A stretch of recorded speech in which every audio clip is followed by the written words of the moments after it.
Con el equipo. Marcela Peña, buenas tardes. ¿Cómo cierra el dólar hoy en la cotización en los mercados colombianos? Ricardo, cierra por encimita de los 3.760 pesos en promedio frente a la tasa representativa del mercado. El mercado aumentó unos 40 pesos.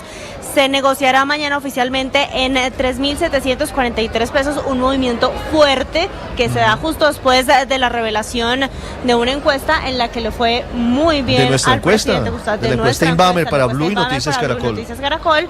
Donde se ve ese liderazgo del candidato de izquierda, Iván Cepeda. También registramos caída en el índice Colcap, que es el que mide el comportamiento de la Bolsa de Valores de Colombia. Bueno, y le cambio el tema, pero sigo con economía. ¿Qué pasó con las plataformas digitales de Bancolombia? Buena noticia para 30 millones de clientes de Bancolombia. Ya están funcionando las plataformas. Eso sí, tenga paciencia si durante estas más de 12 horas de fallas en los servicios usted hizo transacciones en las sucursales físicas. Es posible que aún no las vea reflejadas en sus huellas de movimiento digital a la hora de revisar el saldo de su cuenta. Tenga paciencia, Bancolombia está prometiendo a todos sus clientes compensaciones en aquellos casos en los que esto les haya generado pérdidas económicas. Marcela, gracias. Hablamos ahora de una grave situación de orden público en Segovia, Antioquia. Un dron cargado con explosivos mató a 3 miembros de una familia, una mujer y 2 menores de edad. Hay repudio del director de la policía y de todos los sectores de la sociedad. Danilo Arias, en Medellín. Ricardo, buenas tardes. Las víctimas allí en la vereda Jaguas fueron identificadas como María Cecilia Silva y sus hijos Yaluz Ancano Silva y Alonso de Jesús Silva. En el mismo hecho resultó lesionado un hombre de 50 años de edad que presenta múltiples heridas y se encuentra en estado delicado. Hambler Patiño, el personero de Segovia, advirtió que el conflicto en la zona no es nuevo en medio del interés del Clan del Golfo por hacerse con el control territorial y la alianza entre disidencias de las FARC y el ELN por repeler esa incursión. Por denuncias de la personería en su momento creo que se pudo evitar que hubiera una masacre en esa zona porque avisoramos de que tanto la FARC como los helenos se unieron, que estaban en conflicto en su momento.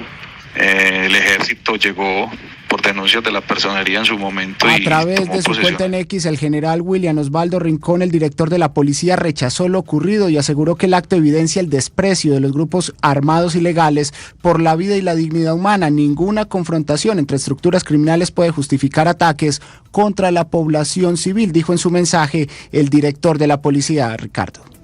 Danilo, gracias. Y mientras tanto crece la polémica por el decreto ya firmado por el gobierno nacional que reasigna la situación de los afiliados de las EPS. En 5 días hábiles, millones de usuarios podrían estar cambiando de EPS. Jessica Gutiérrez. Muy buenas tardes. Y es que recientemente el Ministerio de Salud y Protección Social expidió el decreto 0182 con el que redefine la operación de las entidades promotoras de salud, es decir, las EPS. Esto en departamentos y municipios del país. La norma establece que el número de EPS autorizadas en cada territorio dependerá del tamaño de su población y del porcentaje de afiliados que tenga cada entidad en esta zona. Aquellas con baja participación no podrán continuar en determinados lugares y sus usuarios serán reasignados. En términos sencillos, el decreto lo que está es limitando cuántas EPS podrán funcionar en cada municipio y departamento y exige mínimos de participación para permanecer. La actualización del ámbito territorial tendrá una vigencia por 5 años y será supervisada por la Superintendencia Nacional de Salud. Si se concreta el proceso de redistribución, la nueva EPS sería la entidad que más afiliados recibiría, con más de 2.600.000 usuarios adicionales, lo que está representando un incremento del 22,6%. Recordemos que esta EPS está intervenida por el gobierno y con grandes dificultades para operar. Sí, es que ese es el punto, Jessica. A pesar de la crisis de la nueva EPS que hemos visto con el caso del niño Kevin Acosta y de la mujer que murió haciendo fila en Cúcuta esperando la entrega de medicamentos, el gobierno nacional lo que está haciendo es aumentar el número de pacientes en esa EPS que está en crisis, que intervino hace 2 años, que es la nueva EPS. Le va a meter 2.618.804 nuevos pacientes. La nueva EPS va a quedar con 14.199.071 pacientes en total. 1:17.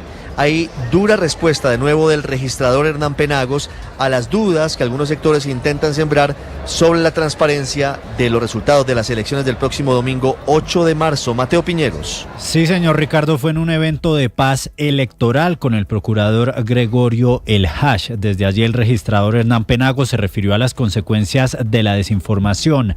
Recordó el caso del ataque contra los funcionarios de esa entidad en Gamarra por una noticia falsa y aseguró que las elecciones se van a hacer, pero que lo que le preocupa es lo que pase de aquí hasta ese día, justamente por las noticias falsas. ¿Cuánto le tiene que costar a la nación colombiana mantener la democracia de nuestro país? ¿Cuánto más se tienen que degradar las instituciones? ¿Cuánto más tiene que sufrir las personas, generar hostilidades y de pronto hasta padecer vidas humanas? No puede ser que un semejante asesine a otro por política. Yo he dicho, Dios mío, ¿será que no podemos ser más racionales y simplemente ver esto como un proceso democrático donde, claro, unos ganan y otros pierden? Penagos recordó que todos los partidos políticos contarán con todas las garantías el 8 de marzo e hizo un llamado a la ciudadanía para respaldar el proceso electoral. En cada mesa de votación pueden, si los partidos quieren, y hoy los llamo para que designen todos los testigos que estimen pertinentes, que pueden ser 30 por cada mesa. ¿Habrá lugar a alguna incidencia? ¿Habrá lugar a alterar algún dato con tantos ojos y tantas personas al frente del proceso electoral? No hay manera para crear narrativas de esa naturaleza. El registrador Penagos también aseguró que están dispuestos a resolver todas las dudas que tengan todos los partidos políticos frente a las elecciones. 1:19, hay dos noticias urgentes. La primera viene de la Corte Constitucional, que no estudió de fondo el decretazo del presidente Petro, con el que pretendía convocar a una consulta popular. Rocío Franco, ¿cuáles son los motivos de esta decisión de la Corte? Pues los motivos de la Sala Plena de la Corte Constitucional es que definitivamente pues este llamado decretazo fue derogado por el propio gobierno nacional el 24 de junio del 2025. La Sala Plena considera que por sustracción de materia, o sea, porque ya en este preciso momento, si bien existió, pero ya no existe este decreto, entonces la Corte considera que no debe pronunciarse sobre esta situación, sobre esta consulta popular nacional. Esta votación ha determinado la Sala Plena de la Corte Constitucional con 9-0, entonces que no habrá pronunciamiento del llamado decretazo.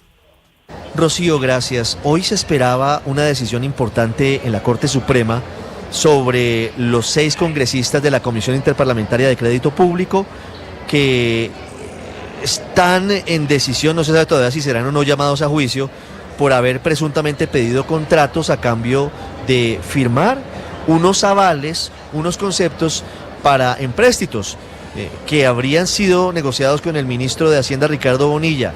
Al final no hubo decisión porque faltaron 2 de los magistrados, pero están a punto de tomarse decisiones clave frente a este caso. En el Consejo de Estado, ¿qué pasó?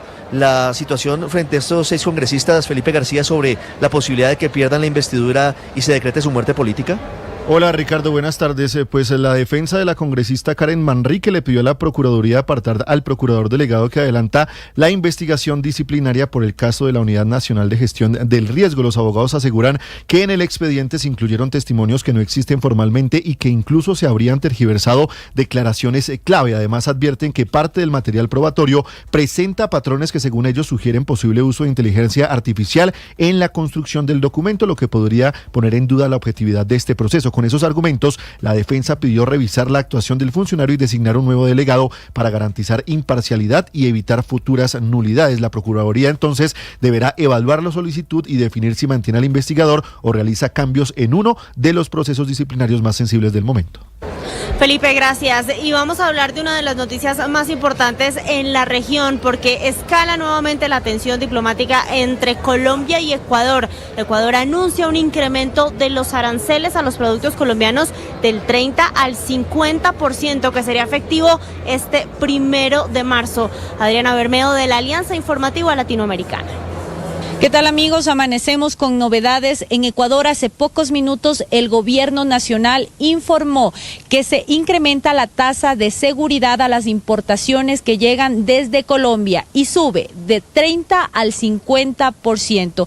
En un comunicado, el Ministerio de la Producción del país ha mencionado que se toma esta decisión tras constatar que no ha habido medidas concretas y efectivas por parte del gobierno colombiano para disminuir y atacar el narcotráfico en la frontera entre ambos países.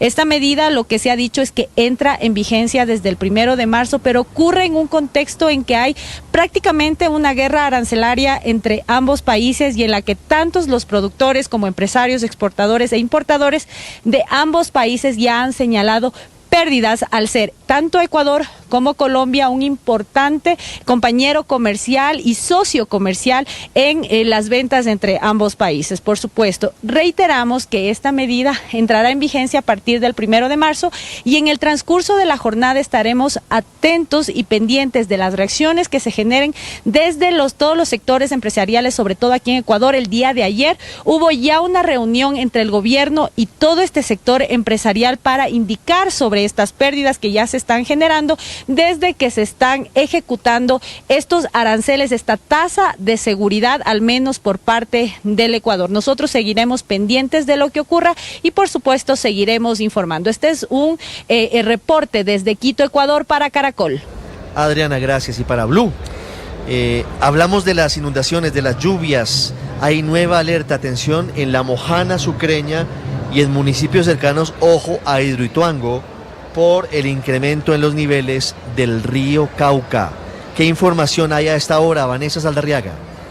Ricardo, buenas tardes. Estamos hablando de los efectos que siguen dándose en diferentes zonas del país por cuenta del frente frío que está causando intensas precipitaciones. En este caso, la alerta roja es para 19 municipios de al menos 5 departamentos que tienen ribera con el río Cauca por cuenta de los incrementos que se están dando en los niveles del mismo. Antioquia, Risaralda, Bolívar, Córdoba y Sucre son los departamentos que en estos momentos están en alerta, siendo que al menos 13 de estos municipios se concentran en la región Caribe. Lo que está advirtiendo en estos momentos el IDEAM y también la Unidad Nacional de Gestión del Riesgo es que la alerta especial está para el Bajo Cauca y para la región de La Mojana, con afectaciones especiales en el sector de Caregato, donde van a persistir fuertes inundaciones por crecientes súbitas, pero también a los municipios aledaños a la central hidroeléctrica de Ituango. Por eso están solicitando que se convoquen los consejos municipales de prevención del riesgo para poder atender medidas en caso de que se requieran evacuaciones.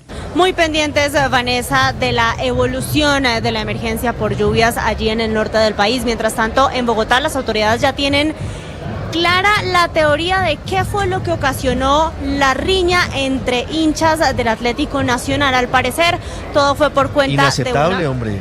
¡Qué horror! Terminó en los barrios, terminó en desmanes, en desórdenes. No, pero además integrantes de la policía heridos. Sí. Le rompieron vidrios al bus de la policía del antiguo ESMAD. Inaceptable todo, terrible. Y todo al parecer, Ricardo, porque hubo un error en el momento de distribuir las boletas y los hinchas del mismo equipo, pero de barras diferentes, terminaron reunidos cuando la idea inicial era que estuvieran separados. Nicolás Rodríguez nos cuenta. Pues Marcela, así es, buenas tardes. Eso es lo que está confirmando el distrito en este momento. Es una de las hipótesis y la que más tiene relevancia a la hora de determinar cuál fue el problema que se dio entre las dos hinchadas de este mismo equipo de Atlético Nacional, exactamente en el partido de anoche que hubo contra Santa Fe en el Estadio El Campín de Bogotá. Lo que nos confirmó el secretario de Gobierno, Gustavo Quintero, es que a la hora de distribuir las sillas, o más bien los sectores donde se iban a quedar estas dos hinchadas, pues hubo un error en la distribución de la boletería, que además se hace por una aplicación para entrar al estadio El Campín. Sin embargo, aseguran que ya hay investigaciones y también el uso de las cámaras de reconocimiento facial para identificar primero quiénes fueron los que iniciaron la pelea y asimismo tomar las decisiones y sanciones exactas. La comisión se citó de manera extraordinaria para el día lunes. Ese día estaremos ahí, estarán los miembros de la comisión revisando lo sucedido, revisando las responsabilidades, revisando por qué había hinchas de una barra en la tribuna en donde estaba la otra barra y por qué se generaron los altercados. Es una hinchada de un mismo equipo, pero recuerden que dentro de un mismo equipo hay barras diferentes. Y es que por esto mismo para el lunes fue citada una comisión extraordinaria de seguridad y paz en el fútbol para revisar lo sucedido en el estadio y así discutir primero las responsabilidades exactamente de quién estaría a cargo el cuerpo de seguridad, si de la concesión, si de los equipos y del distrito, y asimismo reforzar las medidas de seguridad. Por su parte, el secretario Gustavo Quintero aseguró que en conjunto con Goles en Paz y Fútbol en Paz no se había presentado un hecho de estos desde el año 2025. Nicolás, gracias. Que no se vuelva a repetir es lo importante y vamos a hablar de la Universidad Nacional porque pese a las amenazas de paro, el nuevo rector Ismael Peña está conformando su equipo directivo. ¿De quiénes está compuesto ese equipo, Sofía Vargas? Tras el fallo que restableció su designación, el rector José Ismael Peña empezó a conformar su nuevo equipo directivo en la Universidad Nacional de Colombia. En el nivel central, Luz Ramírez Castañeda asumirá la vicerrectoría general, María Alejandra Guzmán estará al frente de la vicerrectoría académica y Olga Janet Gómez dirigirá la vicerrectoría de investigación. Además, Edgar Cortés Reyes fue designado como nuevo secretario general y también como vicerrector encargado de la sede de Bogotá. En otras ciudades también hubo nombramientos. Johnny Alexander Tamayo será vicerrector en Manizales, Joana Vázquez Velázquez en Medellín y John Cardoso Vázquez en Palmira. Durante el anuncio, el rector hizo un llamado a trabajar desde la pluralidad, el diálogo y la excelencia académica. Pero recordemos que tras la decisión del Tribunal Superior de Bogotá, que ordenó al Consejo Superior Universitario restituir a Peña en el cargo, en la sede de Bogotá se anunció un nuevo paro académico que irá hasta el 20 de marzo. Hablamos de las noticias del mundo, hablamos de las negociaciones entre Irán y Estados Unidos que están llegando a un callejón sin salida, un devastador incendio sin control, amenaza una de las mayores reservas ecológicas de los Estados Unidos y novedad del caso Epstein. César Moreno. Buenas tardes. A esta hora, cuando ya son algo más de las 7 de la noche en Ginebra, en Suiza, Irán y Estados Unidos se reúnen para una tercera ronda de negociaciones con el objetivo de evitar una guerra, bajo la amenaza del mayor despliegue militar estadounidense en Oriente Medio en décadas. Se espera que para este fin de semana llegue el portaaviones más poderoso de toda la flota norteamericana, el USS Gerald Ford.